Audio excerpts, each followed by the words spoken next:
Good morning সবাইকে। কেমন আছো তোমরা সবাই? বলো। আমি তো খুব ভালো আছি। তোমরা কেমন আছো কমেন্ট করে আমাকে অবশ্যই জানিও। তো কাল ছিল 23শে জানুয়ারি, তো আজকে আমি ভিডিওটা পোস্ট করছি।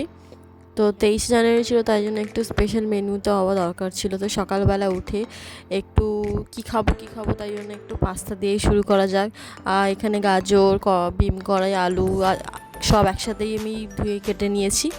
এবারে এখানে পেঁয়াজটা ভাজতে দিয়ে এখানে সবজিগুলো একটু ভেজে নেব। সব সবজি দিয়েই আমি খেতে খুব ভালোবাসি। আর পাস্তা খেতে কার কার ভালো লাগে আমাকে অবশ্যই কমেন্ট করে জানিও। আর এই সব চাইনিজ জিনিস কার কার খেতে ভালো লাগে, আমার তো খুব ভালো লাগে খেতে। তো এখানে কেউ এবার একটু ভাজি করে নেবো, নাড়ানাড়ি করে পেঁয়াজটা দিয়ে দিয়েছি আগে, দেখতে পাচ্ছ। এবারে সব কিছু ভেজে নেব আস্তে আস্তে লো ফ্লেম দিয়ে। জোরে দিলে একটু পুড়ে যাওয়ার সম্ভাবনা আছে, তাই জন্য একটু আস্তে আস্তেই দিয়ে ভেজে নেব। সব সবজিগুলো এক এক করে দিয়ে দিলাম, দেখো। এবারে ভাজবো। তো আমার ভিডিওগুলো কার কার দেখতে ভালো লাগছে বা দেখতে পাচ্ছ বা ভালো লাগছে না, সেটুকুও আমাকে কমেন্ট করে জানাতে পারো যে কার কার ভিডিও ভালো লাগছে বা লাগছে না। তাহলে আমি সেরকম আরও ভালো করে ভিডিও বানাতে পারবো, আমারও ভালো লাগবে ভিডিও বানাতে। তো এখানে নুনও দিয়ে দিলাম, সব নুন হলুদ দিয়ে এবারে এটাকে একটু ভালো করে ভেজে নেব, যেরকম সব কিছুতেই চাইনিজ জিনিস করতে গেলে লাগে। সব সবজি দিয়ে খেতেই আমার খুব ভালো লাগে।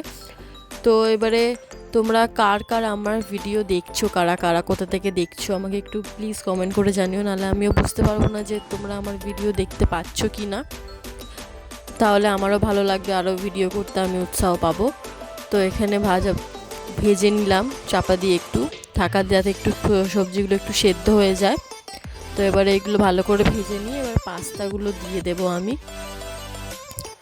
তো একটু এখানে চেপেও দেখে নিলাম যে এগুলো ভালো করে সেদ্ধ হয়ে গেছে কি না, তাহলে এবার আমি পাস্তাগুলো দিয়ে দিতে পারি। এবার পাস্তাগুলো আমি আগে থেকেই সেদ্ধ করে রেখেছিলাম।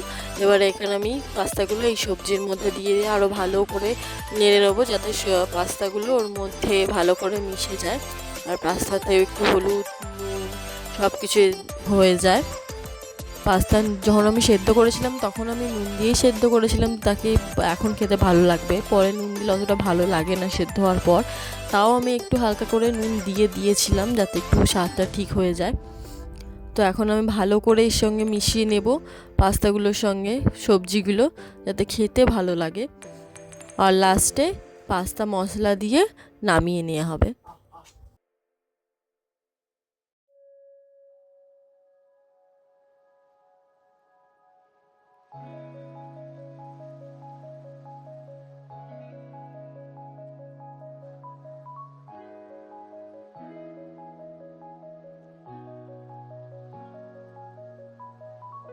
ওখানে দেখো রেডি হয়ে আমরা সবাই খেতে বসে গেছি, খেয়েও নিলাম।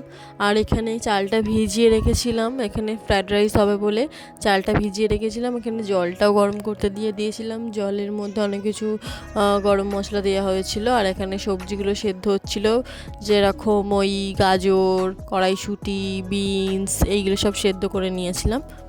আর এখানে চালটা বসিয়ে দিয়েছিলাম, ভাতটাও হচ্ছিল, আর ওখানে চিকেনটাও হচ্ছিল দেখতে পেলে। আবার এখানে সবজিগুলো ভাজবো, যাতে ওই ফ্রায়েড রাইসটা ভাতটা তো ঝেড়ে নেওয়া হয়েছে, তো ভাতগুলো দিয়ে এখানে নেড়ে নেব। আর এখানে চিকেনটা দেখো কত সুন্দর কালার এসছে, চিকেনটা দেখো কত সুন্দর কালার এসছে। কে কে খাবে অবশ্যই চলে আসবে আমাদের বাড়িতে।